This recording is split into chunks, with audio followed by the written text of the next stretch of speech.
আমি সবসময় হচ্ছে বিভিন্ন মানে বিরোধিতার জন্য দাঁড়াই। আজকে থ্যাংক ইউ জানাচ্ছি যে আজকে এই ধরনের একটা সিদ্ধান্ত নিয়েছেন। আমার এই অপোজিশন থেকে আপনাদের সবাইকে থ্যাংক ইউ জানাচ্ছি যে একটা বসার অন্তত জায়গা হয়েছে। আমরা লজ্জায় একটা কথা বলি না, এখন এই পার্লামেন্টের সেকেন্ড মোস্ট জুনিয়র হিসাবে একটা কথা বলছি মানে আপনাদেরকে, সেটা হচ্ছে যে আমাদের একটা ইউনো মহোদয়ের একটা গাড়ি থাকে, উপজেলা চেয়ারম্যানের একটা গাড়ি থাকে, আমরা ভাড়ায় গাড়ি চালাইতে হয়। আমাদেরকে যদি আমরা লজ্জায় এটা বলতে পারি না, আমরা এটা লজ্জায় কোথাও বলতে পারি না। এখন আমাদেরকে যদি একটা বসার ব্যবস্থা করে দিছে, এখন মানুষের কাছে যাওয়ার জন্য যদি একটা গাড়ির ব্যবস্থা করে দেয় তাইলে আমাদের জন্য একটু সুবিধা হয়, মানুষের কাছে একটু যাইতে পারি। মাননীয় স্বরাষ্ট্রমন্ত্রী কিছু বলতে চান?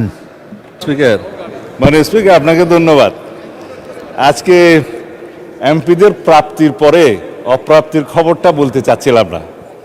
আমাদের মাননীয় প্রধানমন্ত্রী যেদিন সংসদ নেতা নির্বাচিত হয়েছেন, আমাদের পার্লামেন্টারি পার্টি মিটিংয়ে প্রথমেই দুটো অনুশাসন দিয়েছেন যে আমরা এমপিরা এই নতুন পার্লামেন্টে জনপ্রত্যাশা অনুযায়ী আলাদা কোনো সুযোগ সুবিধা নেব না। সেই হিসাবে তিনি অনুশাসন দিয়েছেন, একটা আইন আছে, এটা সংসদ বিষয়ক মন্ত্রণালয়ের অধীনে সংসদ সচিবালয় থেকেই লিড করবে। এই আইনে আমরা একটা সংশোধনী আনবো যে এই মহান জাতীয় সংসদের কোনো সদস্য আমরা ট্যাক্স ফ্রি গাড়ি নেব না।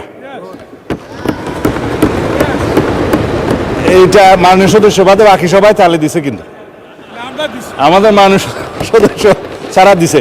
তবে সংসদ সদস্যগণ নয়, শুধু বাংলাদেশের এই সরকারের সমস্ত মন্ত্রী, সরকারি কর্মকর্তা যারা গাড়ি পায়, তেল পায়, সেটা আমরা ক্যাবিনেটে একটা ডিসিশন নিই। ইতিপূর্বে আপনারা নিশ্চয়ই নিউজ পেপারে দেখেছেন, এই ক্রাইসিসের সময় শতকরা 30% তেলের বরাদ্দ আমরা কমিয়ে দিয়েছি এবং খ্রিস্টতা সাধনের উদ্দেশ্যে সরকারি কর্মকর্তাদের আপাতত লোন সুবিধা যেগুলো আছে সেটাও কাটিল করা হয়েছে ফর দি টাইম বিং।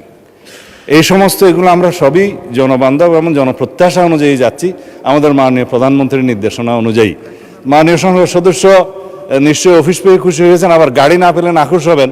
তো সেই জন্য কীভাবে কি করা যায় সংসদ সদস্যদের যানবাহনের ব্যবস্থা, সেটা আলাদাভাবে আলাপ আলোচনা করে সরকারি দল বিরোধী দল একটা বিহিত ব্যবস্থা করার জন্য আমি মাননীয় প্রধানমন্ত্রীকে অনুরোধ জানাচ্ছি। ধন্যবাদ মাননীয় স্পিকার।